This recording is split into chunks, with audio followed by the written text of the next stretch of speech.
Today we will start chapter 1 of class 12th. Chapter 1 is Cold War and नाम। इस chapter में हम सिर्फ दो टॉपिक को कवर अप करेंगे। फर्स्ट है कोल्ड वॉर और सेकंड है नाम यानी नॉन अलाइनमेंट मूवमेंट।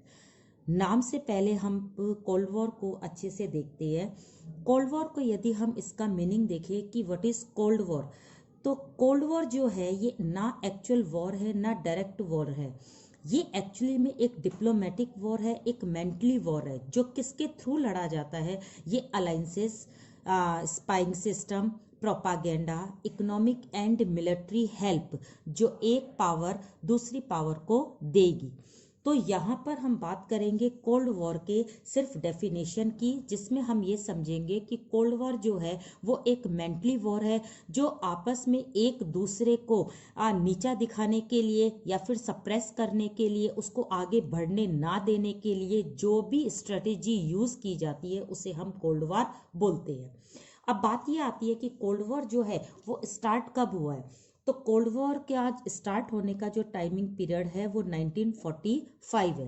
1945 का मतलब है कि ये आफ्टर सेकेंड वर्ल्ड वॉर, तो यानी सेकेंड वर्ल्ड वॉर के बाद ये कोल्ड वॉर था जो स्टार्ट हुआ था।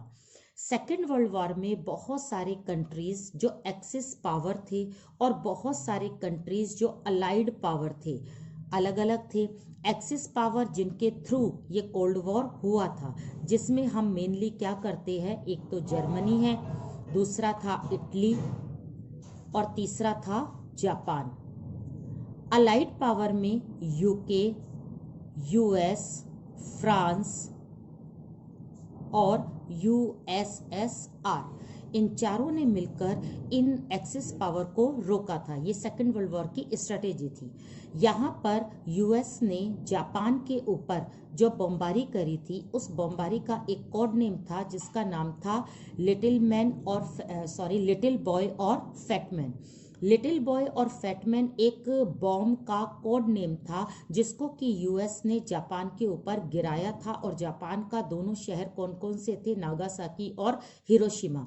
इस सेकेंड वर्ल्ड वॉर के बाद पूरा यूरोप डिस्ट्रॉय हो गया था और इसका नेगेटिव इम्पैक्ट पूरे वर्ल्ड पर भी पड़ा था। ये सब कुछ हमें बात पता है, लेकिन इसके बाद हमें ये चीज लर्न करनी है कि सेकेंड वर्ल्ड वॉर के बाद एक्सिस पावर तो बिल्कुल डिस्ट्रॉय हो गई थी और अलाइड पावर में कौन सी दो जो कंट्री थे वो एक ग्रोथ लेकर, एक पावर लेकर वर्ल्ड पॉलिटिक्स के सामने आए। वो दो कंट्री थे, एक तो यूएस और दूसरा था यूएसएसआर। अब क्या हुआ, ये पावर तो बिल्कुल डिस्ट्रॉय हो गई थी, खत्म हो गई थी। यहाँ पे यूके और फ्रांस जो थे वो हमेशा यूएस को सपोर्ट करते थे। अब बात ये आई कि यूएस तो एक सुपर पावर एक आया ही था, उसके साथ साथ एक दूसरा कंट्री भी सुपर पावर बना था जिसे यूएसएसआर कहा।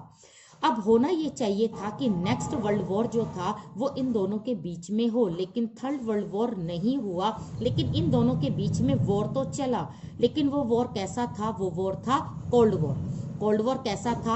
आपस में एक दूसरे के प्रति जो भी था वो उनके आइडियाज जो उनको अलग किए दे रहे थे, या फिर इन दोनों के जो नेबर्स थे, इन दोनों के जो फ्रेंड्स थे, वो दोनों एक दूसरे के फ्रेंड्स को अपनी तरफ मिलाने की कोशिश कर रहे थे। डिप्लोमेसी इसमें मेन थी, इसमें स्पाई सिस्टम दोनों का ही बहुत मजबूत था। तो इस तरह से इन दोनों के बीच में जो वॉर हुआ उस वॉर को बोला गया कोल्ड वॉर।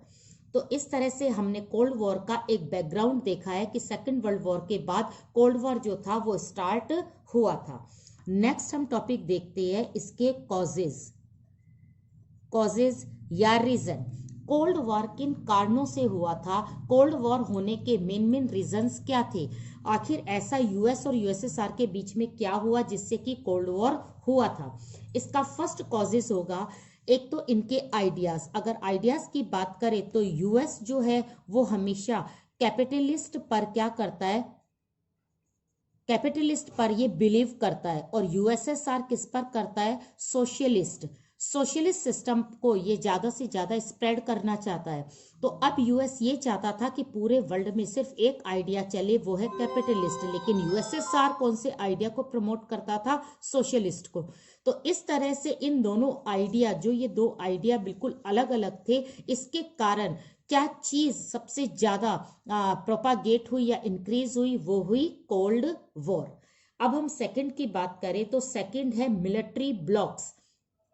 मिलिट्री ब्लॉक्स में आपको लर्न करना है कि यूएस ने अपनी पावर को बढ़ाने के लिए काफी सारे एक अलायंसेस या मिलिट्री ब्लॉक्स या मिलिट्री ग्रुप्स बनाए।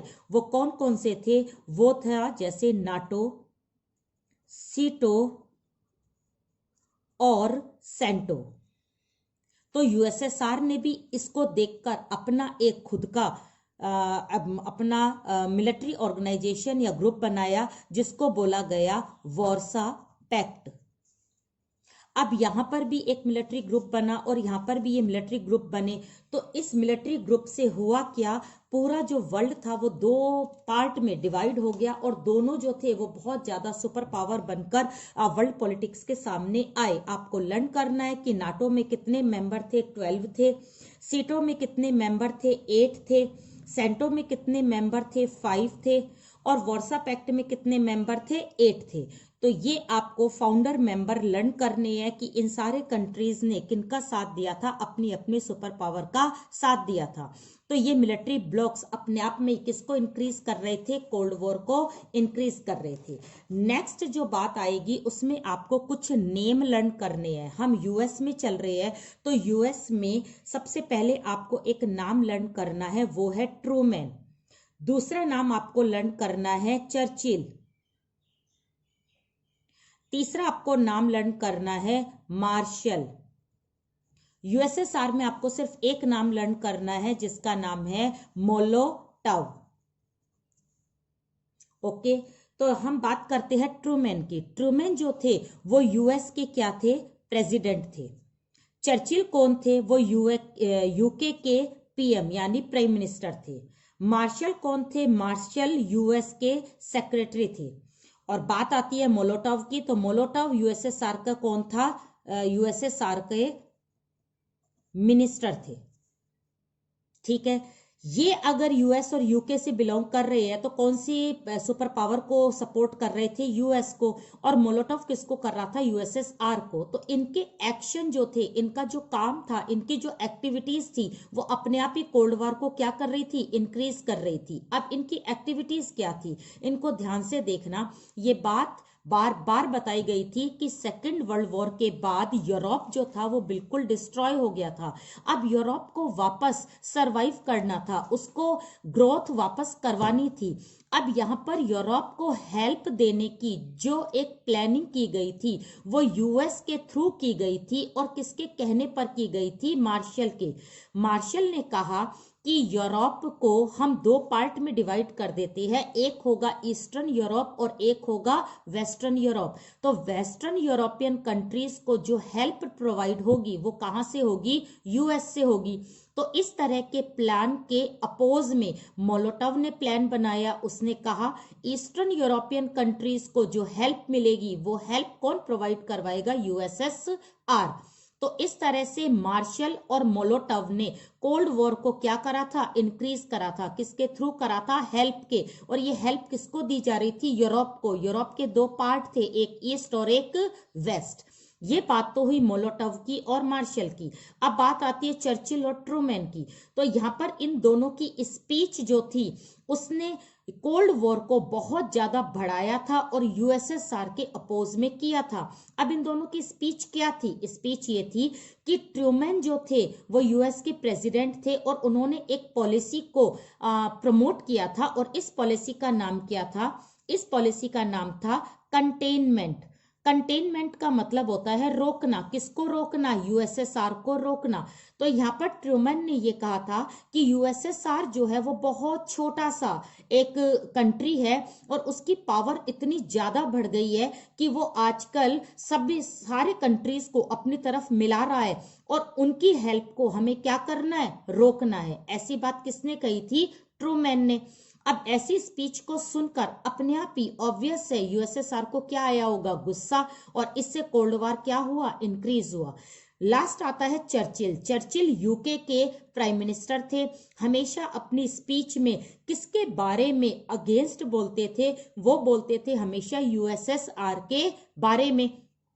यहां पर चर्चिल ने यूके के एक शहर का नाम आपको लर्न करना है, और वो शहर का नाम था फुलटन। फुलटन एक सिटी था, वहां पर उन्होंने एक स्पीच दी थी चर्चिल ने, और उसमें उन्होंने ये कहा था कि यूएसएसआर से डरने की कोई जरूरत नहीं है, वो एक बहुत छोटा सा कंट्री है, उसके पास इतनी पावर नहीं है कि वो बाकी कंट्री को कंट्रोल करे। तो ऐसी चीज, ऐसी सिचुएशन में यदि कोई बोलेगा तो इसका इम्पैक्ट क्या होगा, नेगेटिव इम्पैक्ट होगा, और इससे कोल्ड वॉर क्या हुआ, इंक्रीज हुआ। तो इस तरह से ये सारे कॉजेज है, सारे रीजंस है, सारे एक फैक्टर्स है जो कि कोल्ड वॉर को क्या कर रहे हैं, कोल्ड वॉर को और ज्यादा से ज्यादा प्रमोट कर रहे हैं, रोकने के बजाय इसको क्या कर रहे हैं, बढ़ा रहे हैं। अब हम नेक्स्ट टॉपिक लेते हैं। नेक्स्ट आता है इसमें logic of deterrence. Logic of deterrence का मतलब है, लॉजिक का मतलब होता है कोई भी सिद्धांत, कोई भी तर्क, और डिटरेंस का मतलब होता है रोकना। रोकने का सिद्धांत क्या था, पहली बात तो यह है किस चीज को रोकना। अगर हम बात कर रहे हैं रोकने की, तो यहां पर हम बात कर रहे हैं थर्ड वर्ल्ड वॉर की। थर्ड वर्ल्ड वॉर को रोकने के पीछे दो सिद्धांत थे, तो यहां पर हम बात करेंगे लॉजिक ऑफ डिटरेंस की। दोनों ही सुपर पावर जो थी, वो दोनों अपने आप में इतनी ज्यादा कैपेबल थी कि अगर एक अटैक करता तो दूसरा भी उसको पूरी तरह से फेस करने के लिए तैयार था।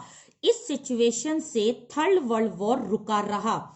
इस सिचुएशन को ही बोला जाता है लॉजिक ऑफ डिटरेंस, कि अगर दोनों की लड़ाई होगी तो उसका जो भी रिजल्ट होगा वो पूरे वर्ल्ड को क्या करना पड़ेगा, फेस करना पड़ेगा, और इसी चीज को बोला गया लॉजिक ऑफ डिटरेंस। तो इस रोकने के सिद्धांत के पीछे दो जो मेनली प्रिंसिपल बेस्ड थे वो कौन कौन से थे।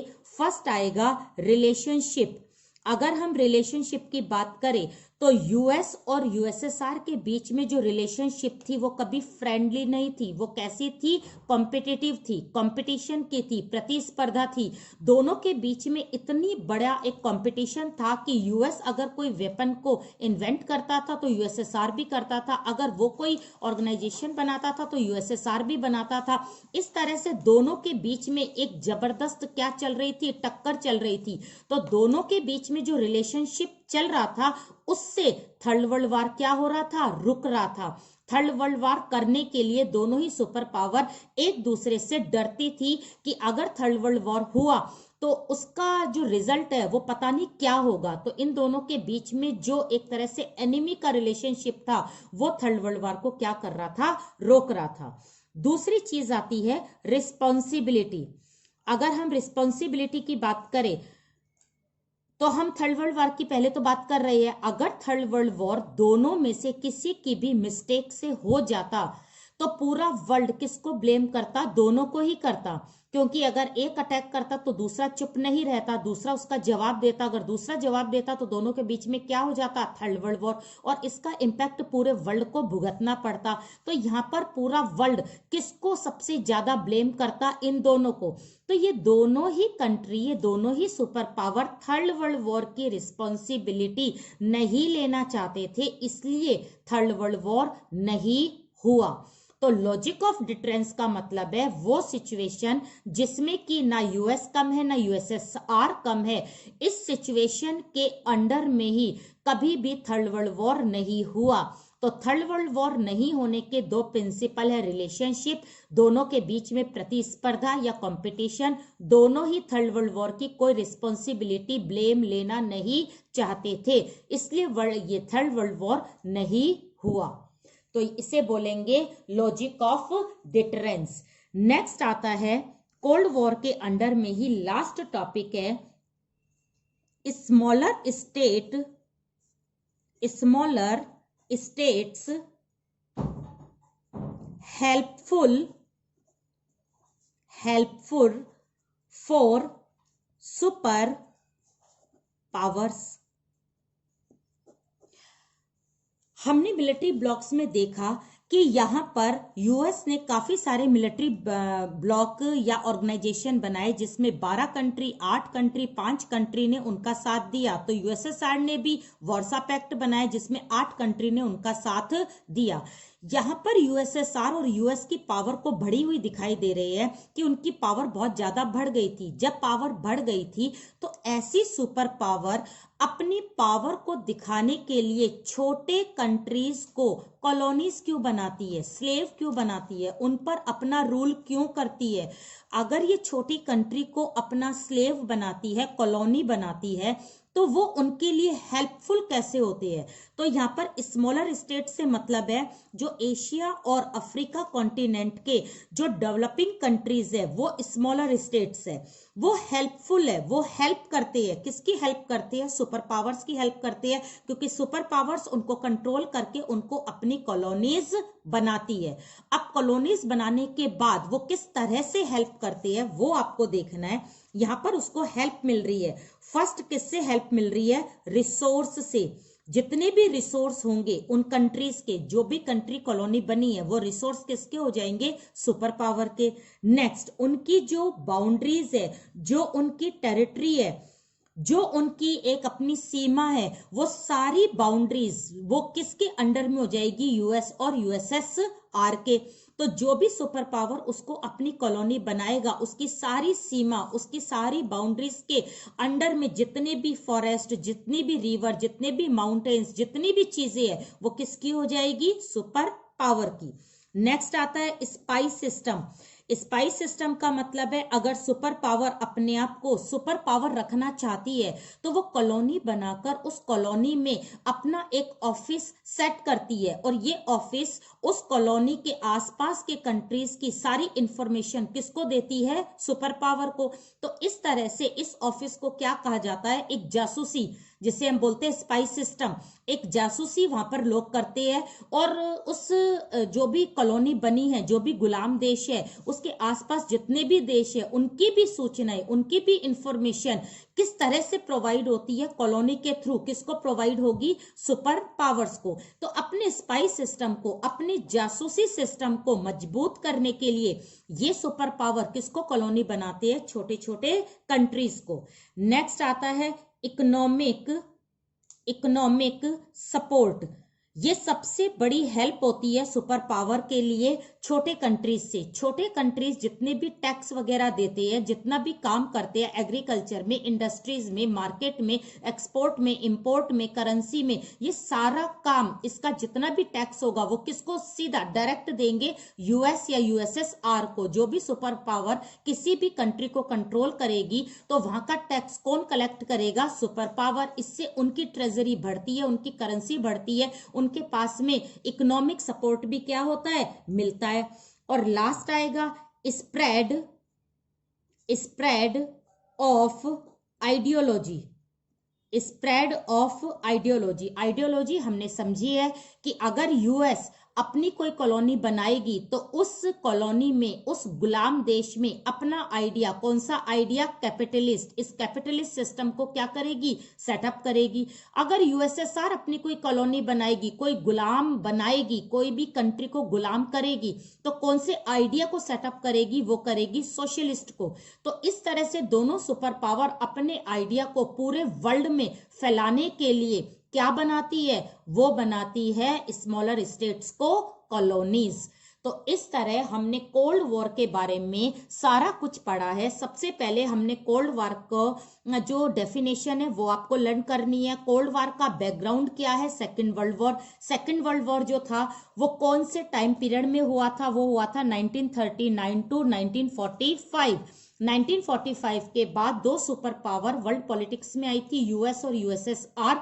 इन दोनों के बीच में जो लड़ाई हुई थी, जो वॉर हुआ था, उसको क्या बोला गया? उसको कोल्ड वॉर बोला गया। कोल्ड वॉर के कॉजेज आपने पढ़े। कोल्ड वॉर के कॉजेज क्या क्या थे? एक तो उनके आइडियाज थे, एक उनके मिलिट्री ग्रुप्स थे, एक ट्रूमैन, चर्चिल, मार्शल और मोलोटोव।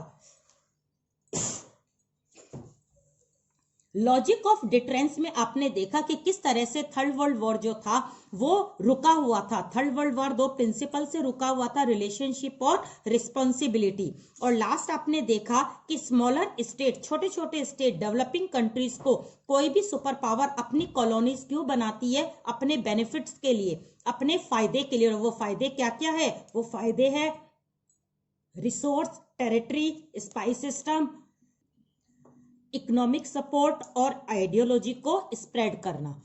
इस तरह से कोल्ड वॉर का एक पार्ट हमने एंड कर लिया है, पूरा डिस्क्राइब कर लिया है।